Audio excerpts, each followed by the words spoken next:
Our potatoes are already done. I've drained the water and I've let it chill just for about 5 minutes just to let the excess liquid leave from it.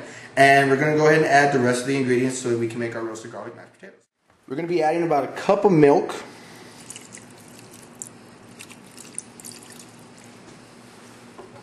A whole stick of butter, and this is 1/4 pound.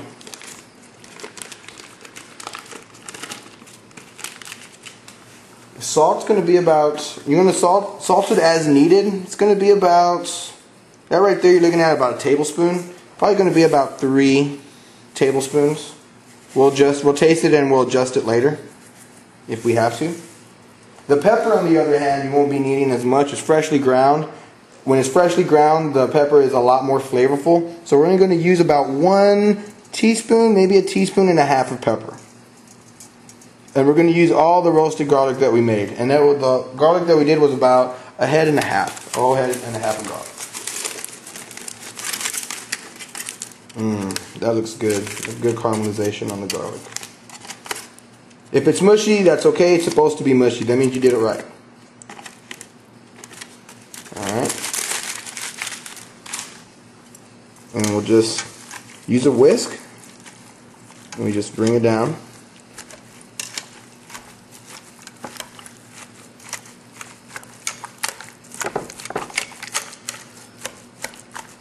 You can either use a whisk or you could use a masher at first and then finish it off with a whisk. If it's looking like it's a little too rough, it's a little too hard, you can always add a little bit more milk. Milk or butter. Either one will do.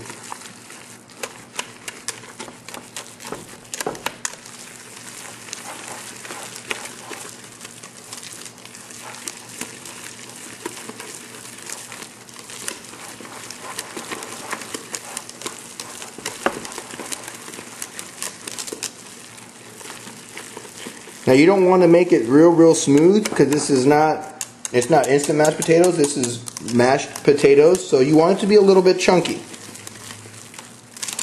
Once you get it to where you want it, give it a quick taste. Perfect. Put your whisk up,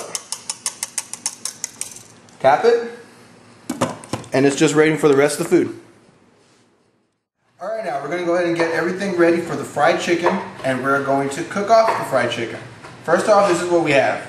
We have rosemary, Cajun seasoning. Cajun seasoning is a mixture of cayenne, salt, pepper, paprika, onion powder, garlic powder. We're going to have black pepper. We have fresh whole garlic here for the batter, whole milk, 3 eggs for the batter. And over here on this side, we actually have a fryer set up at 325. Now, if you don't have a fryer at home, what you can use is you can use a stock pot, the same size of stock pot that I used for the mashed potatoes. And you have to be very careful with this. You'd fill it up 1/3 of the ways with oil. You'd bring it up to temp on your stove top, but you do it at a medium-low heat. The medium-low heat will take it right at around 315 degrees. What we're going to do now is we're going to go ahead and get the flour made. We're using all-purpose flour right here, 2 pounds, and we're only going to use about a pound of this.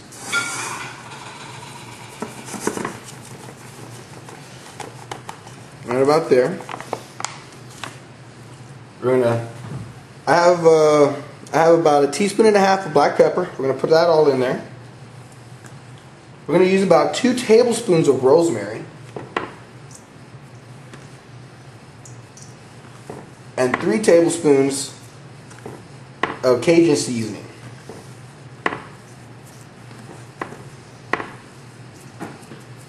And don't forget your salt. Salt, you're going to put about a tablespoon, tablespoon and a half.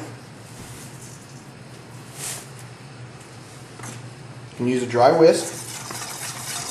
Get your flour all nice and mixed together. And remember, what you're looking for is you're not looking for a white flour, you're looking for a flour. It's a little off color. You have the specks of the rosemary in there. And all of your seasonings are nicely well combined. Okay, we're going to go ahead and make the batter now for the Cajun fried chicken. And the batter consists of 3 eggs,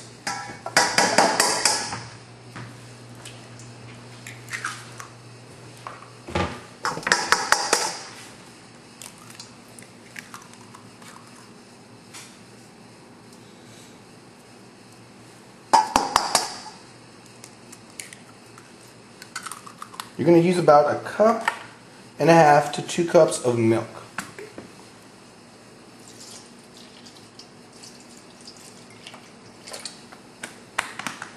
And you're going to season with a teaspoon of pepper, some fresh garlic, and we're going to use 1 tablespoon of Cajun seasoning. Remember people, this is Cajun fried chicken, so it is going to have a little bit of a kick to it. Combine it all together with your whisk. And what you're looking for like a yellowish white batter. Yellow coming from the eggs, white coming from the milk, with a little bit of a red tint from your Cajun seasoning with your spices elevated.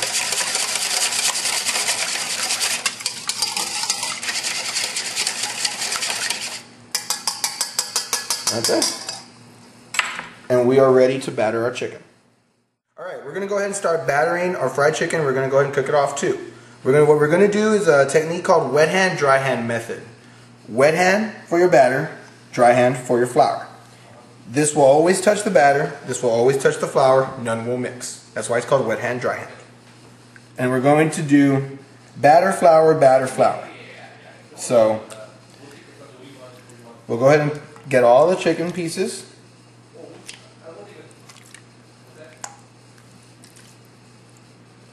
And we are doing whole leg quarters. We're not separating the legs from the thighs. We're just going to go ahead and do them whole.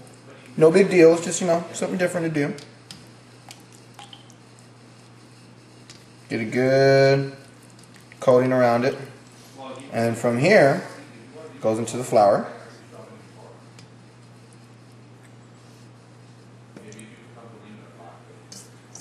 And you dry hand is what's going to batter your flour, batter your chicken.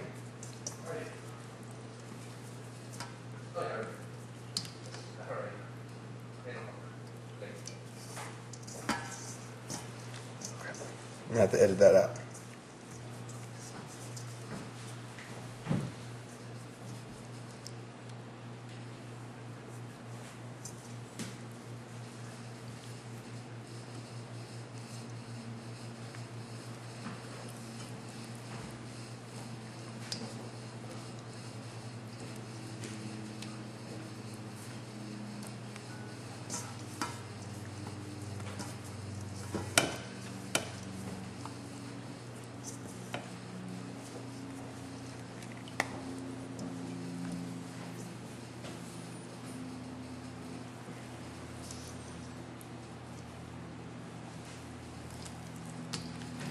It's going to get a little sticky.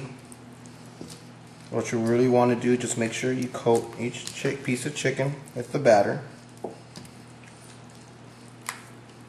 And in doing this, you're going to get a really thick, crispy crunch on the outside and nice, juicy chicken on the inside.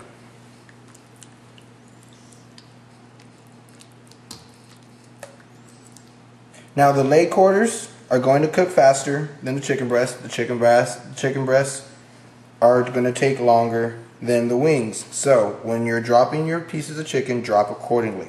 Drop your breasts with breasts, leg quarters with leg quarters, and wings with wings. So that's what I'm going to do first. I'll do the wings.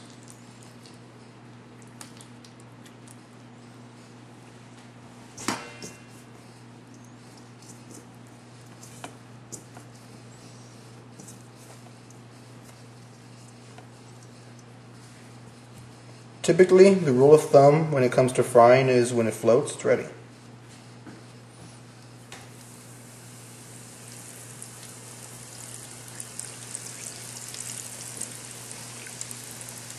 Next, we'll bread the chicken breast.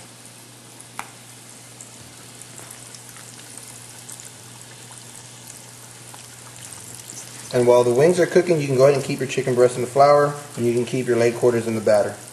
And once those are out and the chicken breasts are in your fryer, then you can put your leg quarters in.